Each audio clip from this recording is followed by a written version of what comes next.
in on Russia hoax, on talking about the lawfare stuff. I mean, they had his political obituary written constantly, lying through their teeth, and it's all coming down to fall on them. I mean, it looks so absurd that they thought that Donald Trump was dead. It was crazy. And this just shows that when you do not have a media that is determined to figure out what's going on and to focus on the things that are really important to the American people, then you get this kind of stupid stuff. Even worse, we have a media complex that has very few well-trained people who know how to do actual reporting, gathering information. I mean, it's a rare commodity anymore. It got kind of bad, through the 90s and early 2000s maybe, but it was still a decent profession in terms of some research. That is long gone. It amazes me how screwed up the media is, and wonderful that Donald Trump took that dig at Joe Biden. I mean, come on.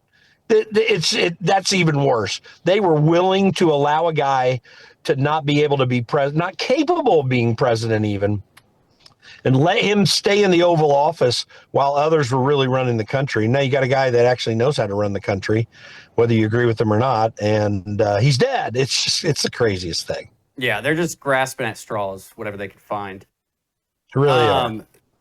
The next story going on today is that there's a judge, is it appellate court judge, trying to block Trump's tariffs? Yeah. And here's what he had to say on Scott Jennings' show. It's an economic emergency, and if I don't do it, and if we don't get it, if we don't win that decision, you'll see a reverberation like maybe you've never seen before. That's how bad it will be. We are so strong now, and we are so respected. And this decision is the only thing. The stock market's down today because of the possibility that's going to happen. If we win this, the stock market's going to go right through the roof because we'll find this has been hanging over us for a year, literally, this decision, even before, because we knew it was filed. And you know who files it? Foreign companies are filing it. Yeah, right. Foreign companies. They're not American companies. They're foreign companies because they want to take away, what we have. Because we were a lapdog for the whole world, and foreign interests are against. Foreign interests are involved with this lawsuit. They're the ones. Good American companies, they're pouring into our country. Scott, I don't know if you've seen, we have more investment, close to $17 trillion of investment coming into our country. We never had anything, we never had 1/10 of that. Mr. President, and now it's all coming in. And this decision's an overhang. Let me tell you something. Until this decision, it's an emergency. We're going in as an emergency. We'll be probably doing it tomorrow for an emergency meeting because this decision, you see the stock market, this decision is an emergency. Without tariffs, we have an entirely different country. It will be an entirely different country. And on top of it, they'll have their tariffs and they'll be able to use them and we won't. Jim? Listen, I have to say, Donald Trump is resetting, or has been to this point, resetting the international relations that we have economically with other countries in an extremely positive way. As I've said many times, we have been for some decades in a post-World War II construct where we haven't had free trade. There's been freer trade worldwide, but we didn't ever get the free trade. Other countries got free trade with us, but most of the countries that we did business with didn't give us free trade with them. And it really put a burden on us. We didn't do much about it. We've needed this reset badly. Now, I grant there is an argument about whether or not presidents can set trade. There's an Article 1, Section 8 argument about taxes and duties, as it says in Article 1, Section 8, that Congress has the authority to do this. I think there's some question about the degree to which the president can undertake these things. He has complete authority under what under the construct he's using right now, which is an emergency authority. And, that's what's being argued in court, whether that's appropriate or not. I think that it is. I don't want presidents constantly doing trade policy, but if this does happen, Donald Trump's prediction of economic harm is very real. And the fault for that is not only going to lay with rogue judges who want to take down the efforts that he's undertaking. The real fault at that point is Congress, because Congress has not dealt with this situation for decades. The only thing that Congress has done when it comes to international trade is to give China most favored nation status when they didn't deserve it, when they continued to have the communist system that they have there. I think it is an outrage that Congress has not done anything about this for decades and allowed us to get into this bad situation that Donald Trump is fixing. We should be thanking Donald Trump for taking this on, and then Congress needs to get its act together after that. Donald Trump is a great leader, and he's on the cusp of getting a reset in international trade that not only will benefit us, it'll benefit everybody. And so it's very unfortunate what this is doing. And he is right. The stock market's going to shoot up big time if this somehow gets overturned. Yeah. And another thing that Trump has been able to do that it seems like Congress had no ability to get done was secure the border and stop drugs from coming in. And here is the latest from him today in the Oval Office on that. When you come out and when you leave the room, you'll see that we just, over the last few minutes, literally shot out a boat, a drug-carrying boat, a lot of drugs in that boat. And you'll be seeing that, and you'll be reading about that.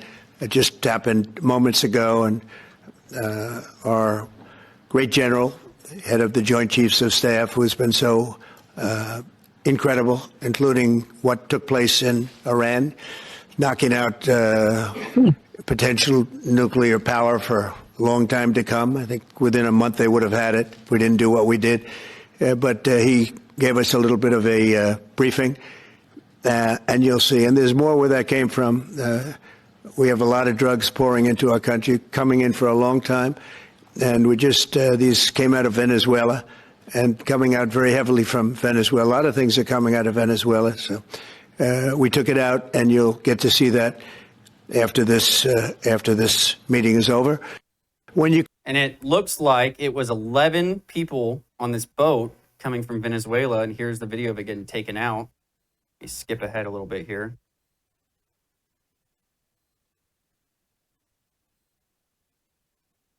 I don't think they saw that one coming, Jim. That thing can't. I'm going to presume that's an A-10 Eric Warthog that took that out. I don't know. It's hard to say, and they're not going to obviously say. But you better be careful. We have the systems that totally will take you by surprise. They probably had no idea they were being tracked at that moment, or very, very unlikely. Listen, you cannot make an argument against the fact that Maduro and Tren de Aragua have absolutely been seeking to undermine our country. We talk all the time about Putin and Russia. Are you kidding? Maduro has done a lot of harm at the behest, in many ways, in my opinion, of the Biden administration, who was very supportive of the Maduro government. They weren't pushing back against Maduro, who really does lack authority to be the leader of Venezuela. There's a real case to be made that he stole the last election, and that he has been acting in a manner that's inconsistent with Venezuelan law. So thank goodness that there is some action being taken and Maduro's being threatened. I don't think Maduro understands what's about to come his way. And we always have to be cautious, because when we get involved in other countries, it's a real problem. And I don't want forever wars. And there are little things like this that can be challenging. But listen, lots of drugs are pouring across the United States. They come straight from Venezuela and other countries too, of course. But Venezuela is a big distributor of this, and Donald Trump takes decisive action. I can't disagree with this particular thing. It's going to be interesting to see how Venezuela plays out over the next few weeks, because something big's coming. Yeah. Yep. Well, let's move to the craziness going on in Chicago. We have Chicago Mayor Brandon Johnson says that The Chicago crime problem is due to red states, not criminals. In the state of Illinois, these guns come from red states. They are coming from Indiana. They are coming from Mississippi. They are coming from Louisiana. And that is the harsh reality, whether Republicans like it or not. Occupying our city will do nothing to solve this problem. No matter how much in the state of Illinois. So you're the mayor of the murder capital of the world, and you're going to go blame other states. How can you blame other states? Yeah. All the crime's coming from him. Yeah. I mean, and it's Illinois has the people that are strictest doing gun it. laws. Yeah, exactly. But well, there is an argument to say, I mean, some guns possibly are coming up from Indiana. I mean, I'm a native Hoosier, even though I'm in my adopted home state of Colorado right now. But there are guns that come from other states that get in there. I don't think it's precisely how they're characterizing it. I mean, that sort of thing's going to happen. But guns are not what's causing the crime problem. Yeah. It is the fact. Listen, Chicago has always had a challenge with murder and crime. There's no doubt. But there have been many periods, especially inspired by what Rudy Giuliani and Bernie Kerik were doing over in New York City in the 1990s. Chicago had actually gotten to a better place. They have a great police force, dedicated police officers. I've met many of them because I've done political work in and around Chicago from time to time. And I have to say that it's a dedicated police force. The problem with crime, and particularly murder, in Chicago and every other major city that's having problems in this country, the top 20 for sure, almost all of which are run by Democrat mayors, is Democrat policies. In the post-George Floyd world, where we are defunding the police, which they've done some of in Chicago, both under Johnson's administration and the one before him, and with the BLM efforts, and no cash bail, and a lot of other things that keep criminals out, violent criminals out of jail. That's the problem. It's entirely the policies. It has nothing to do with where guns are coming from. And again, don't believe them. They don't have guns flooding over the state line from Indiana. There might be some going there, but that ain't their problem. Yep. It's their approach to crime, and it's nothing less. Yep. And we'll have more of him and Pritzker after the break. You woke up with a sore throat and a low-grade fever. You know you are getting sick, so here's your choices. You can get sicker and miss work. Try to see a doctor this week or sit hours in a crowded waiting room at urgent care. I have a smarter option for you. Open your medical emergency kit. Match your symptoms to doctor-recommended prescription in your booklet and take the right meds now and get well faster. This is not a first aid kit. It's like having an urgent care in your home. It includes doctor-prescribed medications to treat over 39 medical issues like respiratory infections, strep throat, pneumonia, UTIs, and more. No waiting to see the doctor and no standing in line at the pharmacy. It's right here. Every home should have at least one medical emergency kit, and here's how to order. Go to WorldViewHealthcare.com. Your kit to treat dozens of common and serious illnesses is rushed to your door. WorldViewHealthcare.com. That's WorldViewHealthcare.com. The emergency kit available at WorldViewHealthcare.com. Make sure you don't have to go to urgent care. I got pneumonia. I didn't have to go. I took this last year. Stayed at home. Went to bed. The businessman from Texas that spent years trying to bring the perfect red heifers to Israel is coming to speak in Collierville, Tennessee, outside of Memphis, on Friday night, October 3rd, Saturday, October 4th. They now have sacrificed one of those red heifers. There it is burning. They've now gained 10 gallons of ashes. Why do they need this? Well, the Old Testament, Numbers chapter 19, says that for the purification ceremony, for their temporary tabernacle or full-time temple, they need the ashes of a perfect red heifer. This is the first time this has happened in over 2,000 years. The story is going global. It's highly controversial. In fact, there's even a connection between the attacks on Israel on October 7th and these 5 red heifers. Come and hear him speak live in person, Friday night, October 3rd, Saturday, October 4th. Full details, WorldViewStore.com, and to get your tickets, WorldViewStore.com, WorldViewStore.com. Welcome back from the break. So we left off with that video of the Chicago mayor Brandon Johnson, here he is, not just blaming other states, but blaming President Trump, and almost seeming like he's threatening him here. Here we go. Shootings will continue as long as this presidential administration continues to put politics over people. Shootings will continue as long as... Jim? Sorry, dude. I mean, I got news for Brandon Johnson. It's their politics that is destroying people. I mean, listen, everything that they're talking about is the same old stupid screed that Democrats have been spouting for decades now. They can put the blame on no one other than themselves. The one major thing that has changed the crime situation in this country is Democrat policies, defund the police, things like no cash bail and other outrageous criminal justice reform efforts. And I'm for criminal justice reform. But what these guys have said is that we're going to give criminals preference. That's how we're going to reform the system. You don't give criminals preference.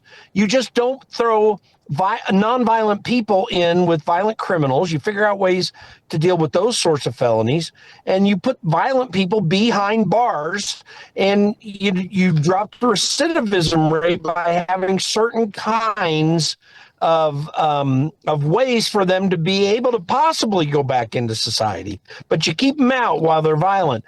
Listen, this is an absurd argument. This is not Donald Trump's thing. They are desperate to try to change the narrative because they are about to lose big in their cities if they don't change the crime problem. Now they're trying to shift blame. They have no, they have no plans, and everything that has happened is their plan up to this point. It's all them. They want to shift blame. Americans ultimately know when people are playing the blame shifting game, and they don't like it. And I think that they're digging a hole for themselves. We'll see how it plays out, but that's what I see so far. Yep. We have one last clip from these guys, and here's Pritzker standing up for the illegals and basically saying that Stephen Miller and Trump are going to terrorize the Mexican community. We have reason to believe that Stephen Miller chose the month of September to come to Chicago because of celebrations around Mexican Independence Day that happen here every year. It breaks my heart to report that we have been told ICE will try and disrupt community picnics and peaceful parades. Let's be clear, the terror and cruelty is the point, not the safety of anyone living here. We have reason to believe that Stephen Miller... So it's not the safety getting these drug traffickers and child traffickers out of their cities. J.B. Pritzker is trying to sound empathetic, and he's trying to sound like he's concerned. These people haven't been concerned about a dang thing for years. They allowed the flood across the border. They made themselves sanctuary cities and sanctuary states in the case of Illinois. J.B. Pritzker is behind the problem, and there is no indication anywhere that the American people have lost support for what Donald Trump's doing. And they're digging their grave on this thing. The American people are not with what J.B. Pritzker just said. And the American people are not dumb. They know when a game's being played on them. And they've seen it from Democrats for a long time. I don't think they recover from it. I think that they're making it worse for themselves. J.B. Pritzker is such a hack job. And let's not forget, he's a billionaire, but he's only a billionaire because his family paid him off so that he wouldn't be anywhere near running the company that they have, because he's dumb, he's stupid, and he's fat. That's the man that's there before you. People like that, all they do is they're lechers off of political power that they love to have. They have no indication or plan of wanting to do anything positive for anybody. They love their power, and they want to be able to manipulate society where they can control it to maintain that power. That's what the Democrat platform is this day. They're not an American party. They're out for themselves. Remember, this is the party that created the Ku Klux Klan, that kept Jim Crow going in the United States for decades, that attempted to stop the Civil Rights Act, and yet they are the ones that pretend like they're the party that brought all the changes from that situation, and they're not. It was Republicans that did it. So, J.B. Pritzker, you're a hack job. You're not even real. You're just a fake fat governor of a failing state. Yep, and it seems like it runs in the family that the Pritzkers have have great genes. Have you seen his cousin? Yes, I have. Oh, I mean, man. that could be him. Yeah. And that's a man, by the way. That's his transgender cousin. Never met a McDonald's they didn't love. Yeah. There's a McDonald's in downtown Chicago that I go to when I'm there, and I think they've had to redo the driveway of that thing because Pritzker has driven it into the ground, having gone through the drive-through too much. Well, in good news about the Democrats, it seems Washington, D.C. Mayor Muriel Bowser has just signed an order mandating D.C. police to assist with federal law enforcement, which will require indefinitely. So it seems like she's you know what? Caving into it. Yeah, you know what? She has no choice. Yeah. Because all authority, I mean, this is a constitutional thing. And they do talk about this being some sort of an authoritarian thing with Donald Trump. It's not. Congress has authority over Washington, D.C., and they gave the president emergency authority to deal with emergency issues, and Donald Trump is working within that construct. I'll tell you this, Congress is back in session this week. They better get their act together and finalize getting rid of home rule in Washington, D.C. Muriel Bowser's doing what she's doing because she doesn't want to lose home rule. Mm-hmm. And she's trying to play nice because she knows that she's under the gun here. Yep. Now, if if Johnson and Pritzker don't call in Trump, is he going to be able to go in? Don't call him in. What do you mean? If they don't allow him to bring the National Guard in, is he going to be able to bring them in or not? Well, no, the answer to that is no, except on federal facilities. That's it. Yeah. And by the way, there was this decision recently where a judge over in California said that it was illegal that he violated posse comitatus with the National Guard in L.A. He didn't. He was protecting federal buildings, and it freed up the police to do what they needed to do. Even the police admitted that. Yeah. But that just brings to light the fact he doesn't have authority to just march in the city and take over the police force, except in Washington, D.C., which is under the charge of Congress, and that's it. Yep. And we have Don Lemon going around D.C. trying to get the National Guard troops to say something bad about Trump, and I think they did a pretty good job of ignoring him. Hi guys, how are you? Hey, how are you guys? How do you feel being here?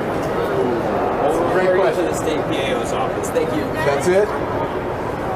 You guys aren't talking?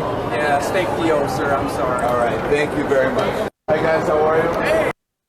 He was really hoping one of them would be a fanboy of Don Lemon, I think. Yeah, I mean, that game ain't going to happen. Now he's going to try to twist it into, see, they won't talk about it. They really hate it. You know how the left works. Listen, nobody is upset about what Donald Trump's doing in D.C. except media people and Democrats who know that their game is up. They've been had, they've been found out, and they can't escape the hole that they've dug for themselves. Donald Trump is winning, and I'm not tired of it. Yep, and in some more recent breaking news, U.S. House Oversight Committee has released all subpoenaed documents from the DOJ related to Jeffrey Epstein. So we'll see what comes of that, and once people go digging through it, if anything is found. Yeah, and like I've said, I mean, I'm all for the transparency of it. That ain't the thing that's going to take down the deep state, though. Yeah. What Tulsi Gabbard's doing in particular, that's where the whole game is. Yeah, get the info out there. I'm all for it. But, if that's your smoking gun, you're going to find out some things, and it's going to be bad for some folks. But if you think you're going to take things down in this town, you have got to go right at the heart of it. And the heart of it is with the people that are in the bureaucracy that has been attempting to run the country against the will of the sitting president. Article 2, Section 1 of the Constitution, the executive power shall be granted to a president of the United States, the executive power. And that's it. President only. These bureaucrats have been running roughshod. Donald Trump's winning the game, but these people don't like it. And I think the American people are still on Donald Trump's side. I really do. Yep. Well, and the last story I have here is that Ryan Ruth, the would-be Trump assassin, has proposed a golf match against President Trump and has said that if he wins, Trump can execute him, and if I win, I get his job. So I think this guy is trying. Is he trying to seem crazy to plead that he's mentally ill? Yeah, that word's been going around. I don't think he's mentally ill at all. He knows exactly what he's doing. Yeah. And by the way, where in the world would someone that is speaking rationally think that we'll do a golf tournament to determine if we're going to execute you or not? I mean, how stupid. No, they're trying to make the case that he's crazy so they can get him out of trouble. He ain't going to get out of trouble, I don't believe. And he ain't crazy. I mean, he's dumb. And he wasn't very smart, honestly. But there's a lot to this story we don't know about. We know that because in court records that are coming out, they've said very clearly that there are serious national security issues about putting out any information on the classified documents that are there. Frankly, I think I want to know. I think they should release as to why this is. I want to know who was behind the guy. There was a serious effort behind this guy to kill Donald Trump, to advance what's going on in the Ukraine. Someone was making lots of money or wanted to maintain lots of power, and they were supporting him. There is dirtiness behind this story that is, I believe, would be breathtaking if it ever really came out. Yeah, because he was bringing people over to Ukraine and doing all kinds of stuff that was very weird that he would be, going from Ukraine to trying to assassinate the president. Well, and it goes way beyond some guy that was concerned for Ukraine and wanted to help them out. And, he was on the ground. My position on the Ukraine. Yeah, he was. And my position on the Ukraine thing is that, Putin was evil. And Ukraine has a right to defend themselves. But no, we're not going to spend a lot of money. This guy was, it's more than he was there because he was concerned about Ukraine being let down. It's far beyond that, and I think it's very dirty and dangerous. And when the story really comes out, if it ever does, it's going to be breathtaking. Yep. We're all out of time for today. We'll be back tomorrow with another report, and Brandon is coming up right now. You woke up with a sore throat and a low-grade fever. You know you are getting sick, so here's your choices. You can get sicker and miss work, try to see a doctor this week, or sit hours in a crowded waiting room at urgent care. I have a smarter option for you. Open your medical emergency kit. Match your symptoms to doctor-recommended prescription in your booklet and take the right meds now and get well faster. This is not a first aid kit. It's like having an urgent care in your home. It includes doctor-prescribed medications to treat over 39 medical issues like respiratory infections, strep throat, pneumonia, UTIs, and more. No waiting to see the doctor and no standing in line at the pharmacy. It's right here. Every home should have at least one medical emergency kit, and here's how to order. Go to WorldViewHealthcare.com. Your kit to treat dozens of common and serious illnesses is rushed to your door. WorldViewHealthcare.com. That's WorldViewHealthcare.com. The emergency kit available at WorldViewHealthcare.com. Make sure you don't have to go to urgent care. I got pneumonia. I didn't have to go. I took this last year. Tonight on the Worldview Report, President Trump is publicly questioning for the very first time the safety and effectiveness of his Operation Warp Speed vaccine program. This is great news. President Trump cracks down on Palestinian visas, and Robert F. Kennedy Jr. announces the federal government will launch its first ever large-scale study into the possible connection between psychiatric medication and